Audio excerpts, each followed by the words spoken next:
गंगा गंगोत्री से निकलती है या गोमुख से निकलती है? हमारे हिसाब से भैया कहीं नहीं निकलती है। और आप भी अगर कंसेप्ट समझेंगे ना तो इस तरह का क्वेश्चन कभी पूछिएगा ही नहीं।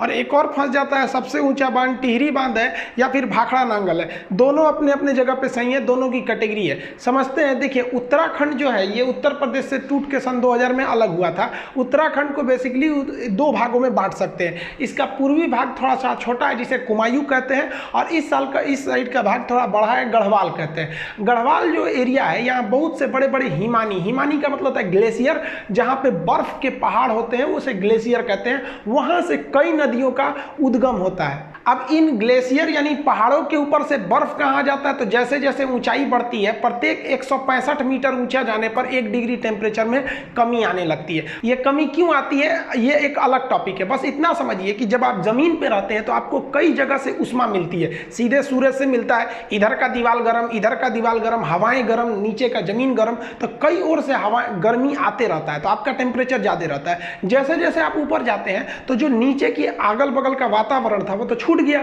अब केवल आपको सूर्य की गर्मी मिलती है, इसलिए ऊपर जाने पर टेम्परेचर घट जाता है। टेम्परेचर घटने से जो हवा की नमी होती है, जैसे नमी हमेशा हवा में बरकरार रहती है, गर्मी में दिखता नहीं है, ठंडी में दिखता। हम जब सांस छोड़ते हैं ना तो ठंडी में वो नमी दिखने लगती है, गर्मी में नहीं दिखता है। वही नमी इन पहाड़ों से टकरा कर एक बर्फ का स्रोत बना देती हैं, और वही नीचे से पिघल कर नदियों का उद्गम स्रोत बन जाता है। तो नदियों का उद्गम स्रोत पहाड़ी का हिमानी यानी ग्लेशियर होता है। अब जरा ध्यान से समझिए, गंगा इस तरह से निकलती है। ये हम 2 इमेज बनाएंगे, इसमें पूरा जगह नहीं लिखे हैं ताकि कॉम्प्लिकेटेड होगा, आपको समझने में दिक्कत हो जाएगी। जबकि अगर आप दूसरा इमेज देखेंगे तो उसमें हम सारी नदियों का नाम वगैरह लिख दिए, इसको हम आपको स्क्रीनशॉट लेने का टाइम दे देंगे। अब यहाँ समझिए, सबसे पहला जो एक जगह है उसका नाम है बद्रीनाथ। उस बद्रीनाथ में एक जगह है संतोपत हिमानी। बद्रीनाथ के संतोपत हिमानी से एक नदी निकलती है जिसका नाम है धौली गंगा, विष्णु गंगा, और एक साइड से आती है धौली गंगा। तो धौली गंगा और विष्णु गंगा 2 नदियां हैं। ये 2 नदियां आपस में आके मिल जाती है विष्णु प्रयाग में।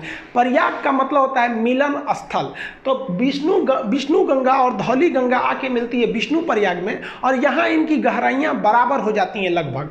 जब 2 नदियों के मिलने के वक्त में गहराई बराबर हो जाए तो उन नदियों का नाम चेंज कर दिया जाता है। यदि एक की गहराई ज़्यादा दूसरी की गहराई कम तो नदी गहरी वाली नदी के नाम से ही नदी आगे बढ़ेगी। तो यहाँ लगभग गहराई बराबर हो जाती है विष्णु प्रयाग में, तो नाम बदलकर इस रेड वाली नदी का नाम रख दिया जाता है अलकनंदा नदी। यहाँ से यहाँ तक ये रेड वाली नदी है अलकनंदा नदी। अब इसको ओवरव्यू में समझिए। अलकनंदा आगे बढ़ती है, आगे जाकर एक नदी आके मिलती है जिसका नाम है नंदाकिनी नदी। मंदाकिनी अलग है और नंदाकिनी अलग है। नंद लाला जो है नंदाकिनी नदी, नंदाकिनी नदी आके मिलती है, तो वो नंदाकिनी नदी कम गहरी है, अलकनंदा ज़्यादा है, तो नंदाकिनी यहीं समाप्त हो जाएगी भूगोल के हिसाब से। अब ये भी जगह तो मिलन स्थल हो गया। मिलन स्थल को प्रयाग कहते हैं, चूंकि नंदाकिनी नदी मिली है इसलिए इसे कहते हैं नंद प्रयाग। नंद प्रयाग के बाद नदी और आगे बढ़ती है, तो यहाँ आगे बढ़ती है तो एक और नदी आके मिलती है पिंडार नदी। पिंडार नदी जहाँ आके मिलती है उसे कहते हैं हम लोग कर्ण प्रयाग। तो कर्ण प्रयाग में पिंडार नदी आगे मिल गई। अलकनंदा जो है कहती है भाई तुम कम गहरा हो, तुम यहीं खत्म हो जाओ, आगे हम ही बढ़ेंगे। अलकनंदा आगे बढ़ती है तो एक और नदी आके मिल जाती है, वो नदी निकलती है केदारनाथ से। ये वाली निकली थी बद्रीनाथ से। उस नदी का नाम है मंदाकिनी नदी। ये मंदाकिनी नदी आके इसे मिलती है, ये जाके मिल जाती है यहाँ पर। मंदाकिनी कम गहरी, ये ज़्यादा गहरी, इसलिए मंदाकिनी यहाँ समाप्त। अब ये मिलन स्थल है, इसका भी नाम प्रयाग रहेगा, तो इसका नाम हो जाता है रुद्र प्रयाग। रुद्रप्रयाग से नदी फिर आगे बढ़ती है, अभी भी अलकनंदा, इस रूट में बहुत गहरी है अलकनंदा। अब यहाँ से आती है उत्तरकाशी जिला से। उत्तरकाशी के पास एक जगह है गंगोत्री। अब गंगोत्री के पास एक एक्यूरेट पॉइंट की बात करेंगे तो वो है आपका गोमुख। वहाँ से एक नदी निकलती है जिसका नाम है भागीरथी नदी। ये भी बहुत बड़ी नदी है और उत्तराखंड के लोग मुख्य रूप से इसी को गंगा मानते हैं, ये वाले साइड को, ये उसकी सहायक समझते हैं। तो भागीरथी निकलती है, तो इस भागीरथी के बीच में एक नदी आके मिल जाती है भिलांगना। छोटी सी नदी है, कहती है भागीरथी चला यहीं पे खत्म हो जा।